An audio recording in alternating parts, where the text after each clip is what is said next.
In 1994, a young Wall Street hotshot named Jeff Bezos was at a crossroads in his career. Continue amassing a small fortune or abandon it all to sell books. That decision would single-handedly change the history of e-commerce, publishing, film, TV, journalism, and quite possibly interstellar travel. That decision also represents a recurring theme in his life: never settle, ever. This is how Jeff Bezos took a simple idea into a garage and built one of the largest marketplaces on the planet. Jeff Bezos was born on January 12, 1964. As a child, he turned his parents' garage into a laboratory for his inventions. In his 1982 valedictorian speech, he discussed colonizing outer space and turning Earth into a giant nature preserve. Graduating from Princeton with a computer science degree, instead of going straight into tech, he had other ideas. You don't become a billionaire unless you have this insatiable desire to accrue wealth and power. But I think he just looks at it in a way that's really different to almost anyone else I follow. That's Tom Metcalf. I'm a billionaire's reporter for Bloomberg News. You know, he's always driven by success, and Wall Street was the pinnacle for most graduates. He was a very mathematical graduate. It really fitted his almost quant-like outlook. He quickly made a name for himself. At 26, the youngest ever vice president of Bankers Trust Company. At 28, the youngest ever senior vice president of D.E. Shaw & Co. It was there that he discovered a giant untapped resource: the internet. You've seen the internet grow by 2,300% a year. In all his time at a Wall Street firm, he's never seen such a growth opportunity. He went through a whole list of industries, and if you think about books, easy to package, hard to damage, and of course the internet offers an infinite library. D.E. Shaw did not share his optimism. For the opportunity of a lifetime, Bezos would have to leave Wall Street. Whatever it is that you want to do, there's going to be risk in your life, and risk is a necessary component of progress. And he quite simply packed his stuff up, drove across the country, and the legend goes that while in the car, he was writing the business plans. Setting up shop in his garage in 1994, he incorporated his book company under the name Cadabra. It wasn't great when a lawyer misheard it as cadaver.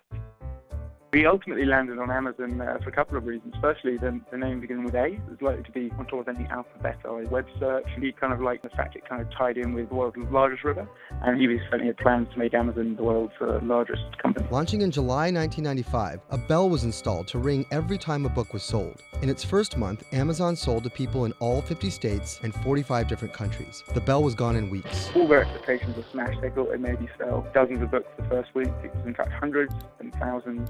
And of course today, millions. By September 1995, Amazon processed $20,000 in monthly sales. With its 1997 IPO, Amazon was valued at $400 million. By 1999, Jeff Bezos was worth $10 billion and was Time's Man of the Year.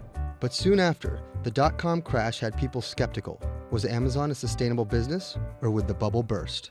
I think anyone who's met Bezos knows he's extraordinarily charismatic and very convincing. In terms of the long-term vision, he had it mapped out for decades. Whatever happened in the short term, he wasn't going to change that plan. And I think he conveyed that pretty well to his stockholders. With the crash eliminating many competitors, Amazon strengthened its grip on the market and expanded beyond books. The Kindle, Alexa, Amazon Studios, and of course, Amazon Prime.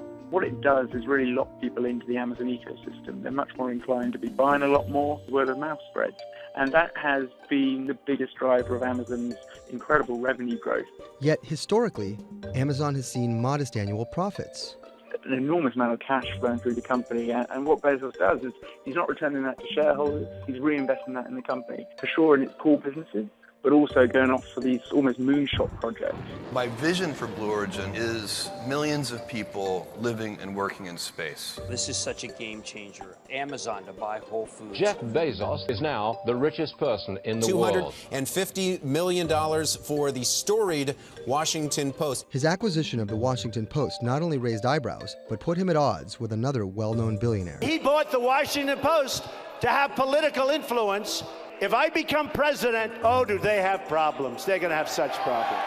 Bezos and Trump are probably as different as two entrepreneurs can get. Trump is pretty reactionary, kind of emotional, whereas Bezos normally doesn't really respond. So once he did suggest he'd be willing to send Donald Trump into space. And I have a rocket company, so the capability is there. Few businessmen choose to make an enemy of a president.